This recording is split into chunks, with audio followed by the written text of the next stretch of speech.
Hello student, welcome back to my channel. कैसे हैं आप सभी लोग।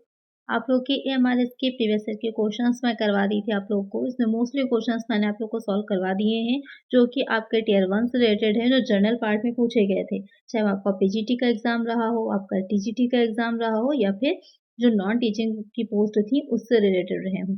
इंग्लिश के कुछ क्वेश्चंस आपके रह गए थे, कुछ पेपर सॉल्व करवाने। अब वो आपकी वीडियोस आएंगी जिसमें कि जो जनरल इंग्लिश का पार्ट था, जिसमें कि पीजीटी टीजीटी का मैंने आप लोग को सॉल्व करवा रखा है ऑलरेडी। इसकी प्लेलिस्ट चैनल पर बनी हुई है, अगर नहीं देखी है तो इस वीडियो के डिस्क्रिप्शन में लिंक मिल जाएगा आपको, वहां से देख लीजिएगा। अब जो पेपर आप ये देख रहे हैं टीजीटी लाइब्रेरियन का जो पेपर था, उसमें उसमें जो क्वेश्चन इंग्लिश से रिलेटेड पूछे गए थे वो वाले क्वेश्चंस आज की वीडियो में हम सॉल्व करेंगे। तो आइए शुरू करते हैं। और इसके अलावा अगर बाकी के एमआरएस के पीवाईक्यू आपने नहीं देखे हैं, आईसीटी के हों, चाहे आपके टीचिंग एप्टीट्यूड हो, हिंदी हो, जनरल अवेयरनेस हो, तो जरूर से देख लीजिएगा। बहुत ही अच्छे क्वेश्चंस हैं और मैंने इसको सॉल्व करवाए हुए हैं। तो आइए शुरू करते हैं। अब इसमें फर्स्ट क्वेश्चन लेते हैं जो पूछा गया था जनरल इंग्लिश में। तो फर्स्ट क्वेश्चन है, choose the right form of the verb to go with the subject. यहाँ पर कह रहा है जो सब्जेक्ट में के साथ सही फॉर्म कौन सी वर्ब की जाएगी, आपको वो बताना है। सेंटेंस क्या है, when the team arrived neither the principal nor the vice principal dash present in the school, was, were, is, will be। तो यहाँ पर कह रहा है when the team arrived, यानी कि जब टीम आई थी, neither the principal nor the vice principal, यानी कि प्रिंसिपल और वाइस प्रिंसिपल में से कोई भी प्रेजेंट नहीं था स्कूल में। तो पास्ट में है ये क्वेश्चन, तो विल बी तो होगा ही नहीं, ना ही इज होगा। वाज या वर में से कोई आपका यहाँ पर लगेगा। कौन सी वर्ब लग रही है, अगर हम यहाँ पर देखें, क्योंकि नीदर का यूज किया गया, neither the principal not the vice principal, तो यहाँ पर सिंगुलर वर्ब आपका यहाँ पर जो आ रहा है सब्जेक्ट आएगा वो उसके अकॉर्डिंग सिंगुलर में ही जाएगा। तो यहाँ पर जो आपकी वर्ब आएगी वो वाज आ जाएगी। यहाँ पर आएगा जो सेंटेंस बनेगा, when the team arrive neither the principal nor the vice principal was present in the school. तो करेक्ट आंसर हमारा ऑप्शन 1 रहेगा। चलिए नेक्स्ट क्वेश्चन है, और जो भी आंसर्स मैं आप लोग को बता रही हूँ ये ऑफिशियल आंसर की जो आई थी हमारे इसकी, उसी से रिलेटेड क्वेश्चन आपके सारे आंसर्स हैं। नेक्स्ट है, choose the word opposite in meaning to the given word. यहाँ पर कह रहा है ये जो आपका डेरिसिव वर्ड दे रखा है इसकी अपोजिट क्या होगी। तो डेरिसिव की मीनिंग क्या होती है, पहले ये समझ लीजिएगा कि इसकी मीनिंग होती है व्यंग्यात्मक। जो व्यंग किया जाता है किसी दूसरे पर, एक तरह से आप किसी का मजाक उड़ा रहे हैं, ये समझ लीजिए व्यंग कर रहे हैं, उसका मजाक उड़ा रहे हैं, व्यंग्यात्मक यहाँ पर मीनिंग हो जाएगी। इसका अपोजिट विलोम शब्द पूछा है, एंटोनिम पूछा गया है।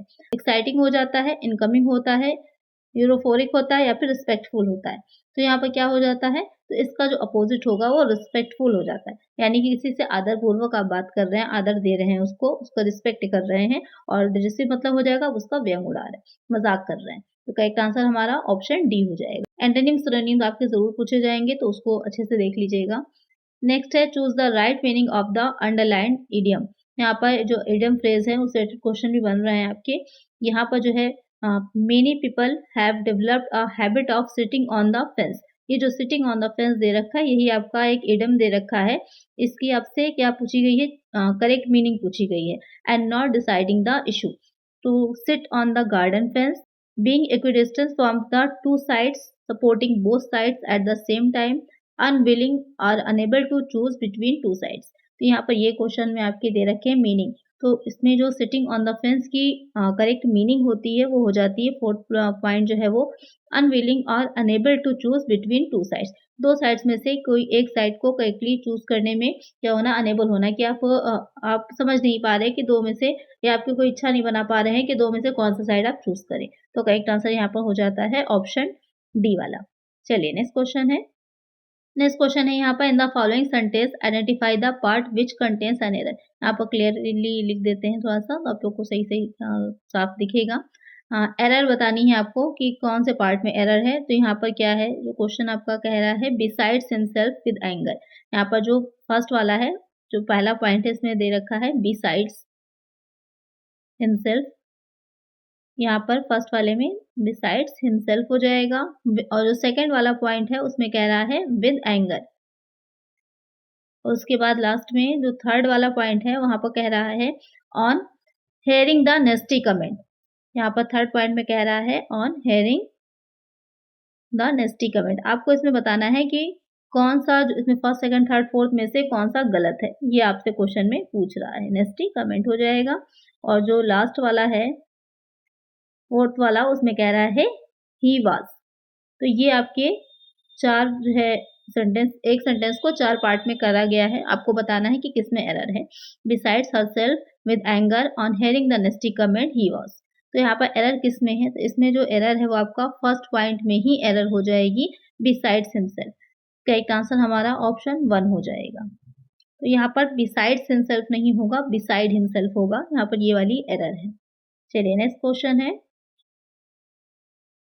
यहाँ पे आपको रीअरेंज करना है the parts in correct order to make a meaningful sentence. यहाँ पर आप ए बी सी डी अलग अलग दे रखे हैं, अब आपको रीअरेंज करना है कि कौन सा करेक्ट होगा। तो इसमें रीअरेंज करेंगे सबसे पहले तो जो ऑप्शंस दे रखे हैं उसके according. Open before him he had a number of options the young man thought after completing the masters. तो ये वाले पॉइंट्स आपके दे रखे हैं, आपको इसमें क्या करना है, देखना है कि कौन सा करेक्ट है। तो सबसे पहले कौन सा आ जाएगा यहाँ पर, पहला वाला जो पॉइंट है डी वाले से स्टार्ट हम कर रहे हैं, आफ्टर कंप्लीटिंग द मास्टर्स। तो सबसे पहले यहाँ पर जो पहला पॉइंट आएगा वो डी वाला आ जाएगा, आफ्टर कंप्लीटिंग द मास्टर। इसमें रीअरेंज करने में आपको एक मीनिंगफुल सेंटेंस बनाना होता है, जहाँ पर कि आपकी जो वर्ब है वो भी करेक्ट आएगी। आपको ये देखना है कि कहाँ से स्टार्ट हो रहा है, हमारा सब्जेक्ट क्या है और प्रेडिकेट क्या होगा, ऑब्जेक्ट क्या बनेगा, ये आपको पूरा देखना होता है। तो फर्स्ट वाला हो जाएगा after completing the masters. Second हमारा हो जाएगा the young man thought, the young man thought.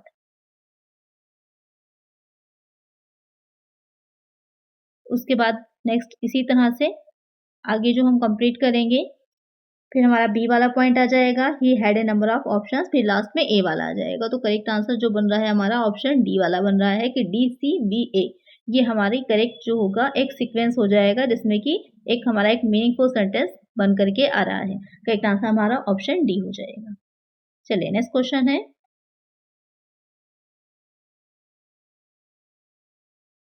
Identify the correct form of the tense in the given sentence. यहाँ पर आपको सही बताना है कि कौन सी फॉर्म होगी। By March he will have been teaching for 20 years. Future perfect है, फ्यूचर परफेक्ट कंटिन्यूअस है, सिंपल फ्यूचर है या फिर फ्यूचर कंटिन्यूअस है। By March he will have been, यहाँ पर क्या है, विल लगा है, फ्यूचर में जाएगा, हैव बीन भी साथ में लगा हुआ है, थर्ड फॉर्म भी लगी हुई है, for 20 years. Sense of R का यूज किया तो ये कौन सा हो जाएगा, फ्यूचर परफेक्ट कंटिन्यूअस है। सिंपल सा समझ में आ रहा है। करेक्ट आंसर हमारा ऑप्शन सेकंड होगा। बहुत ही इजी सा क्वेश्चन है। टेंसेस सारे पढ़ लीजिएगा, प्रेजेंट है, पास्ट है, फ्यूचर है, तीनों ही पढ़ लीजिएगा। उसके जितने भी फॉर्म्स और होते हैं उन सबको भी देख लीजिएगा, क्योंकि उससे रिलेटेड क्वेश्चन आपके बने हैं। नेक्स्ट है choose the word nearest in meaning to the given word. यहाँ पर जो गिवन वर्ड आपका नेव दे रखा है, आपको इससे नियरेस्ट यानी कि सिनोनिम बताना है। लॉयल है, इनोसेंट है, ऑनेस्ट है, हम्बल है। तो इसकी सिनोनिम जो होती है यानी कि समानार्थी, इसी की मीनिंग का ही शब्द कौन सा होगा, इनोसेंट होता है। एक आंसर हमारा ऑप्शन सेकंड हो जाएगा। नेक्स्ट क्वेश्चन है, choose the option that changes the given sentence from active voice to passive. Active से आपको पैसिव में चेंज करना है। सेंटेंस क्या है, the Jubilant people welcome the victorious king. तो यहाँ पर इसको जब आप चेंज करेंगे पैसिव में तो कैसे चेंज किया जाएगा, वेलकम लिखा है यानी कि पास्ट इंडेफिनिट सेंटेंस है। अब स्टार्टिंग कहाँ से करना है आपको, स्टार्ट जो होगा सेंटेंस तो ये हमारा द विक्टोरियस किंग, जो इसमें ऑब्जेक्ट होता है वो सब्जेक्ट बन जाता है पैसिव में जाकर के। तो यहाँ पर क्या होगा, द विक्टोरियस किंग। तो यहाँ पर सारे ही आप सेंटेंस देख रहे हैं द विक्टोरियस किंग से ही स्टार्ट है। पास्ट इंडेफिनिट है तो यहाँ पर आपको पास्ट में ही बनाना है। तो ये हैज़ बीन लगा, ये भी नहीं, गलत हो जाएगा। सिंपल सा यहाँ पर है तो ये हैज़ बीन या फिर हैड बीन नहीं होगा। वॉज कंप्लीटेड वाला है, वेलकम्ड है, तो इसमें पूरा सेंटेंस ही नहीं किया है तो ये भी बाहर हो जाएगा। जो फोर्थ वाला है वही करेक्ट हो जाएगा, the victorious king was welcomed by the Jubilant people. ये करेक्ट हमारा हो जाएगा। तो करेक्ट आंसर ऑप्शन 4 होगा। चलिए नेक्स्ट क्वेश्चन है। नेक्स्ट क्वेश्चन में आपको आर्टिकल सही से बताना है। चूज द अप्रोप्रिएट आर्टिकल की आर्टिकल करेक्ट क्या होगा। All his life he has been playing dash pool. An है, नो आर्टिकल है, द है या फिर ए है। तो यहाँ पर कौन सा आर्टिकल लगेगा ये आपसे क्वेश्चन पूछ रहा है। तो यहाँ पर all his life he has been playing the fool. Playing the fool जो है आपका एक फ्रेज होता है, तो यहाँ पर द जो है वो आर्टिकल लगेगा। इस तरह के फ्रेज से रिलेटेड या आइडम से रिलेटेड क्वेश्चन आपके बने हैं, जहाँ पर जो एक मुहावरा है, लोकोक्ति है, इस तरह के बोले जाते थे, वही सेम इससे रिलेटेड है यहाँ पर, प्लेइंग द फूल। तो करेक्ट आंसर हमारा ऑप्शन थर्ड हो जाएगा। चलिए नेक्स्ट है। नेक्स्ट वाले में भी फिल इन द ब्लैंक्स ही हैं। यहाँ पर जो क्वेश्चन कह रहा है, I chance to see a dash of lions walking through the forest. तो यहाँ पर क्वेश्चन क्या कह रहा है कि आई चांस टू सी, मुझे एक अवसर मिला था देखने का, किस चीज़ को, of lions walking through the forest. जो लायंस थे वॉकिंग थ्रू द फॉरेस्ट, वो उससे जंगल से निकल जा रहे थे। तो यहाँ पर क्या लगेगा बीच में, लायंस की बात करी, यानी कि बहुत ज़्यादा जो लायंस थे, एक नहीं था, एक से ज़्यादा लायंस थे। तो वहाँ पर क्या लगेगा, शोल होता है, कॉन्वे होता है, फ्लोक होता है या फिर प्राइड होता है। यहाँ पर ये आपका कॉन्वे लिखा हुआ है, ये फ्लॉक लिखा हुआ है और यहाँ पर ये प्राइड है। इस तरह से लिखा हुआ है। तो बात किसकी की जा रही है, लायंस, मतलब क्या है, एक से ज़्यादा है तो उसको हम क्या कहते हैं, वो हिंदी में अगर कहिएगा तो वो झुंड हो जाएगा। और किसकी मीनिंग झुंड होती है, तो प्राइड की मीनिंग हो जाती है।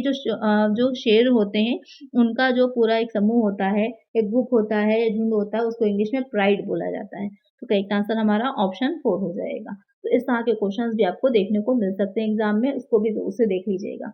तो करेक्ट आंसर हमारा ऑप्शन 4 है। तो ये आपके 10 क्वेश्चंस थे जो पूछे गए थे लाइब्रेरियन का जो पेपर आया था वहाँ पर। अब हम नेक्स्ट में हम जो अकाउंटेंट के पेपर में आए थे क्वेश्चंस इंग्लिश से रिलेटेड, वो क्वेश्चंस को सॉल्व करेंगे। इसके लिए चैनल को सब्सक्राइब ज़रूर से कर लीजिएगा, वीडियो अच्छी लगेगी तो लाइक भी कर दीजिएगा। आज की वीडियो में इतना ही, मिलते हैं नेक्स्ट वीडियो में। Thank you.